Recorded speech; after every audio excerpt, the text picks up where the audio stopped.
భయపడడం ఎప్పుడు మానేస్తామో అప్పుడే మన జీవితం మొదలైనట్టు. మనం చేయబోయే పనిని మొదలుపెట్టక ముందుకే భయపడడం మాత్రం మొదలు పెడతాం. భయం ఉన్న చోట విజయానికి చోటు లేదు. సరే, భయపడుతూ పోతే విజయం ఏమైనా సొంతం అవుతుందా అంటే 100% కాదనే సమాధానం వస్తుంది. మరి అలాంటప్పుడు భయపడడం ఎందుకు దండగా? ఏయ్, ఏమైంది? ఎందుకు ఏడుస్తున్నావు? భయపడుతున్నావా? ఇందాకే చెప్పాను కదా. భయం ఎందుకు మిత్రమా?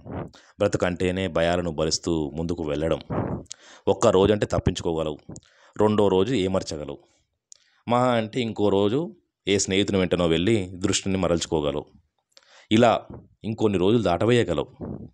అంతే తప్ప భయం నుంచి మాత్రం అన్ని రోజులు తప్పించుకోలేవు మిత్రమా. దానికి ఉన్న ఏకైక మార్గం మాత్రం ఆ భయాన్ని అధిగమించడం మాత్రమే.